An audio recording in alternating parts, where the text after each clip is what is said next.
Shwmae chi gyd a chroeso i'r oedfa. Pwy feddyliau flwyddyn yn ôl a bydden ni'n dathlu'r Pasg eleni o dan amodau digon anodd. Ac bod y rheolau wedi llacio chydig, mae yna ryw nerfusrwydd yn perthyn i ni o hyd yn does.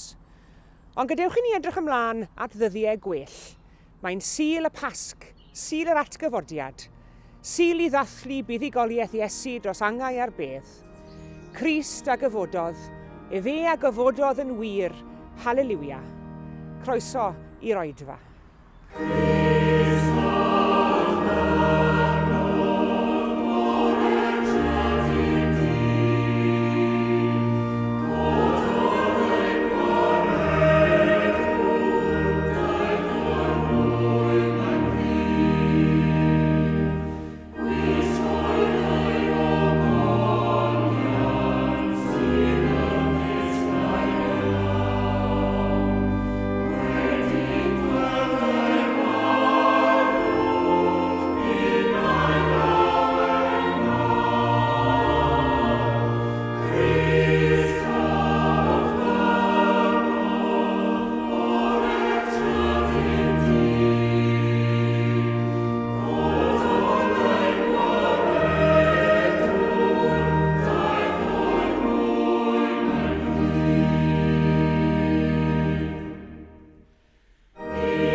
Yn gynnar iawn ar y bore Sul, a hithen dal yn dywyll, dyma Mair Magdalene yn mynd at y bedd a darganfod fod y garreg fawr oedd ar geg y bedd wedi symud.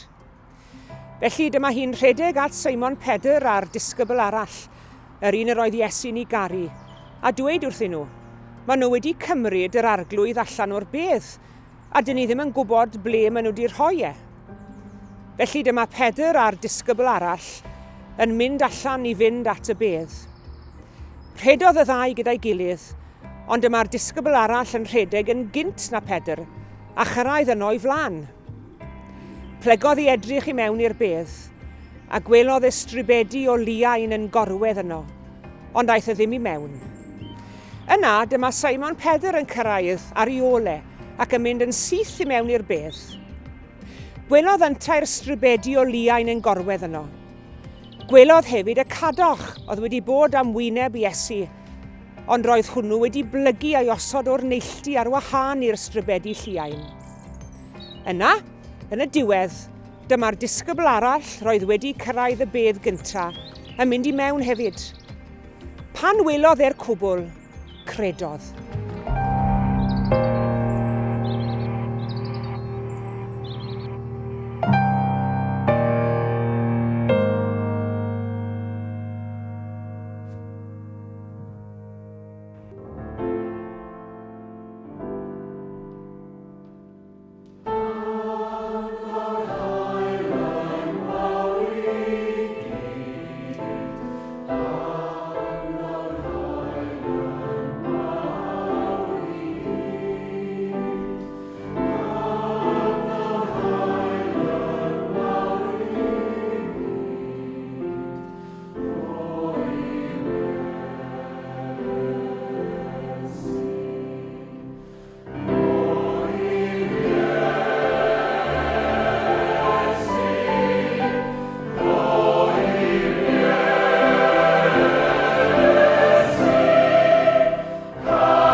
Aeth y disgyblion yn ôl adre, ond safodd Mair wrth ymyl y bedd yn crio.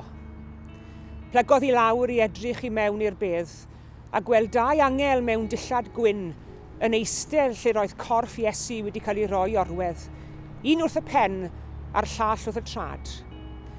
Dyma nhw'n gofyn i Mair, wraig annwyl, pam wyt ti'n crio? Maen nhw wedi cymryd farglwydd i ffwrdd atebodd, a dwi ddim yn gwybod ble maen nhw wedi mynd ag e. Dyna pryd y trodd hi rownd a gweld rhywun yn sefyll yno.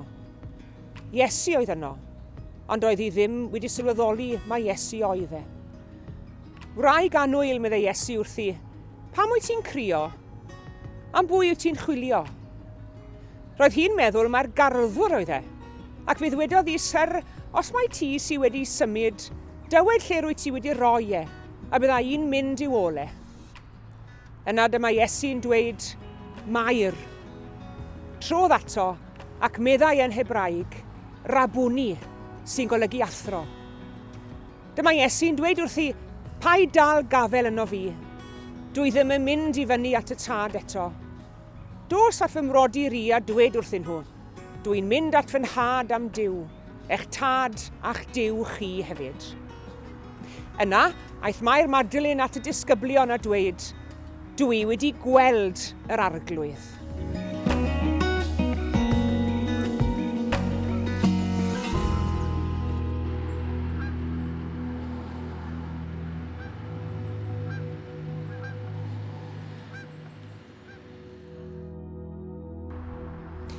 Bu'r 12 mis diwetha yn gyfnod go dywyll yn ein hanes ni. Gyfeilodd Covid-19 yn dyn yn ein byd, heb unrhyw barch tuag at gefndir, diwylliant, lliw na iaith. Sut mae codi ar ein traed unwaith eto wedi'r fath flwyddyn a hon tybed? Sut mae symud ymlaen o dywyllwch Covid a dryswch y 12 mis diwetha? Mae bod yn y tywyllwch yn gallu bod yn brofiad heriol iawn. Mae tywyllwch, oriau'r nos, yn medru gwneud i ni dimlo'n unig a phryderus. Ond fe lwyddwn ni fyw drwy oriau tywyllwch oherwydd bod gyda ni'r sicrwydd bod y wawr ar y gorwel, ac y bydd y wawr yn rhoi diwedd ar y tywyllwch. Wel, crefydd y wawr yw Cristnogaeth, ac mae atgyfodiad Iesu yn ein hargyhoeddi na tywyllwch pia'r gair olaf, ond goleini'r wawr. Nantlais sy'n canu, fe dorodd y wawr, sancteiddiau'r dydd, fe ddrylliwyd yr iau mae'r cadar yn rhydd, fe gododd y ceidwad, boed moliant i ddiw, fe goncrwyd marwolaeth, mae'r Iesu yn fyw. A thra'n bod yn byw drwy gyfnod o dywyllwch yn ein byd, fe ddathlu'n heddi ar Sul y Pasg, wawr yr atgyfodiad. Daw'r atgyfodiad a gobaith newydd i ni, gobaith sy'n rhoi cyfeiriad i'n bywydau. I ni'n clywed lleisiau gwahanol yn galw arno ni o ganol y tywyllwch diweddar. Llais y sinig sy'n dweud y daw popeth nôl i normal ac aeth popeth yn ei flaen fel ag o'r blaen. Llais yr un sydd wedi anobeithio'n llwyr yn dweud fod popeth ar ben arno ni. Llais yr un sy'n ofnus yn dweud wrthon ni dro ar ôl tro i edrych ar ôl ein hunain. Ond heddi, ar fore Sul yr atgyfodiad, daw llais arall i'n clyw, sef llais gobaith. Gobaith sydd yn ein goroli ac yn ein hannog i edrych ymlaen yn hyderus. Doedd fawr obaith gan y gwragedd a'r ddau ddisgybl wrth gerdded tuag at y bedd 3 wyrnod wedi Iesu gael ei groesoelio. Roedd Mair wedi llethu gan dristwch ac o ganlyniad wedi llethu hefyd gan anobaith. Roedd hi'n anobeithio i'r fath raddau, fel nad oedd hyd yn oed wedi adnabod yr Iesu byw pan safodd o'i blaen. Ond o ddifri, pwy fyddai wedi nabod rhywun y gwyddai fod yn farw? Ac eto, o fewn cyfnod byr iawn, fe gawn ni Mair yn cyhoeddi ei bod wedi gweld yr arglwydd. Dyna oedd sylfaen i gobaith, a gobaith y disgyblion ofnus am fyd gwell. A hyd heddi, atgyfodiad Iesu yw sylfaen gadarn ein holl obeithio ni am fyd gwell hefyd. Mae Duw wedi gwneud bywyd newydd yn bosibl a'i gynnig i ni. Yng Nghrist Iesu, cafodd y Cristnogion cyntaf ei grymuso ac adnoddau i fyw mewn ffyrdd a ddaeth y bywyd toreithiog i gyfoethog a thlawd, cryf a gwan, y breintiedig a'r rhai a wrthodwyd. Tyfodd cymuned rhyfeddol ohonynt, ac enw'r gymuned honno oedd yr Eglwys. Cymuned a oedd ac sy'n dal i garu a gwasanaethu mewn cyfnodau o dlodi ac angyfiawnder, o ryfel a heddwch, iechyd a heintiau a phandemig. Dyma'r un gymuned, yr Eglwys Fyd-eang, sy'n dal i fyw a thyfu ledled y byd heddi. Mae'r atgyfodiad nid yn unig yn newid unigolion, ond hefyd yn rhoi tanwydd i gymuned yr Eglwys fwrw mlaen i ddyfodol yn llawn gobaith. Yn ein hannog i freuddwydio breuddwydion am well byd, ac i adeiladu ar y breuddwydion hynny a'i troi'n realiti. Gobaith. A dyma ni, ar Sul y Pasg, yn y flwyddyn 2021. Pwy nad yw'n teimlo effeithiau'r flwyddyn ddiwetha dwedwch? Mae cymaint o bobl wedi dioddef o'r feirws, wedi bod yn yr ysbyty neu wedi galaru am ynwyliaid a gollwyd. Cymaint o bobl ledled y wlad yn poeni am gyflogaeth, am gynhaliaeth i'w teuluoedd, wedi hynysu oddi wrth eu hanwyliad ac yn teimlo bod y dyfodol yn edrych yn god dywyll. Mae pobl ar draws y byd yn teimlo'r un ansicrwydd ac ofn ac anobaith ac unigedd. I bawb sy'n teimlo fel yna, hoffwn ddweud hyn. Dydych chi ddim ar eich pen eich hunan. Aeth y gwragedd at y bedd yn y tywyllwch a chawsant yn y Crist byw o leini a gobaith. Daeth Mair Magdalene a gola i dywyllwch a siom a thristwch y disgyblion. Arweiniodd hyn yn y pen draw at weledigaeth newydd, gweledigaeth o gyfiawnder, ac fe gliwn yn llyfr yr actau am gymuned o gredinwyr a oedd yn rhannu heiddo, yn gofalu am ei gilydd, a chryw a oedd wedi harfogi a gweledigaeth mor gryf fel y dywedir amdanynt ei bod dros amser wedi traws newid y byd. Ac mae'r Eglwys Gristnogol ar hyd y canrifoedd wedi gweithio tuag at newid y byd, ac wedi bod yn symbol obaith yn y byd. Wedi meddiannu gweledigaeth o deyrnas dduw yn dod ar y ddeiar, lle nad marwolaeth fydd e'r diwedd, ond bywyd. Nad casineb, ond cariad. Nad tristwch, ond llawenydd. Nad anobaith, ond gobaith. Ac nad tywyllwch, ond goleuni. Hyd yn oed dynyddiau tywyll y Pasg hwn, gallwn fwydo ar obaith. Sut olwg fydd ar ein gwlad a'n byd wedi ni dynnu drwy'r tywyllwch presennol hwn tybed? Bydd eto ddrygioni a rhyfel o hyd, tlodi ac airedigaeth, trachwant ac angyfiawnder. Ac eto, yn atgyfodiad Iesu, mae Duw yn cynnau tân yno ni ac yn ein galw i weithio dros gyfiawnder, i fyw bywyd hael a gostyngedig ac i weithio i draws newid ein cymdeithas ac i draws newid ein byd. Ar ôl cymaint o ddioddefaint, cymaint o storiau rwrol gan weithwyr allweddol, cymaint o ymdrech, pan ddown ni drwy'r tywyllwch, allwn ni ddim bod yn fodlon ar ddychwelyd at yr hyn yr oedd gynt, fel petai popeth yn normal.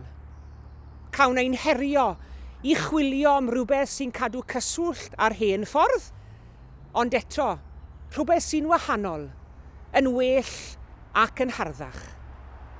Rhaid i ni freuddwydio breuddwydion a chyflwyno'r breuddwydion hynny dduw mewn gweddi. Rhodd Duw yw ein dyfodol. Yn y cyfamser, cryfrhawn ein cyfeillgarwch a Iesu, yr Iesu byw atgyfodedig buddigolieithus, a gweddiwn dros waith ei eglwys ef yn y byd, wrth iddi fynd ragddi yn enw'r Crist byw i ddyfodol gwell. Crefydd y wawr yw Cristnogaeth. Cerddwn tuag at y wawr a'i chroesawu.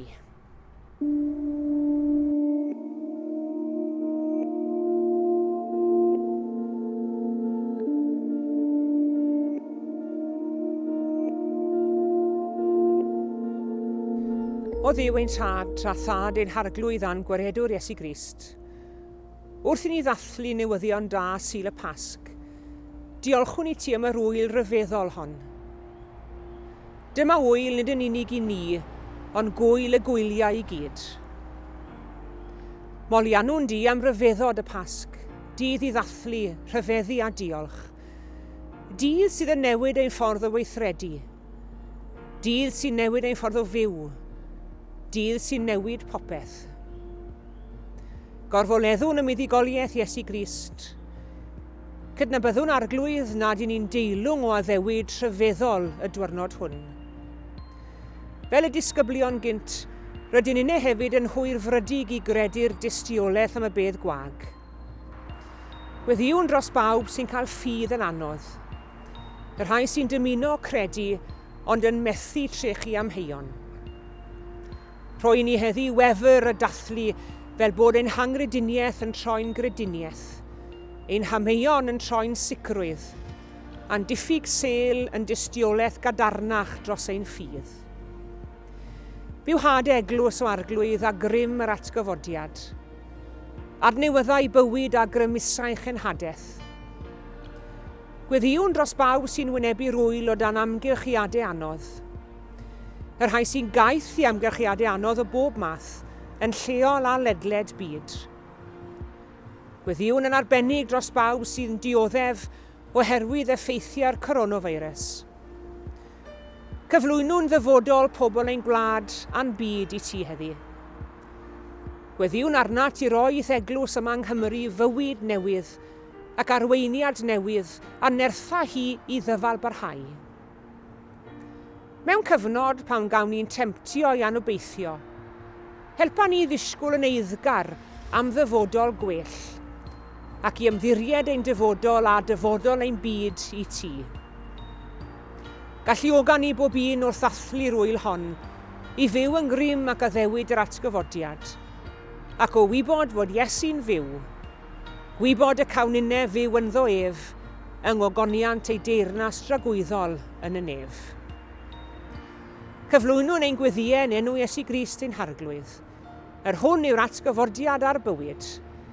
Yr hwn yn dysgodd i weddio gyda'n gilydd drwy ddweud. Ein tad, yr hwn wyt yn y nefoedd. Sancteiddiau'r denw. Deled y deyrnas. Gwnelau'r dywyllus megis yn y nef, felly ar y ddeiar hefyd. Dyro i ni heddiw ein bara beunyddiol. A madda i ni ein dyledion fel y myddeiwn unna i'n dyledwyr.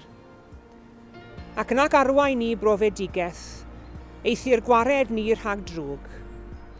Can ei seiddo ti yw'r deyrnas, a'r nerth, a'r gogoniant, yn oes oesoedd. Amen.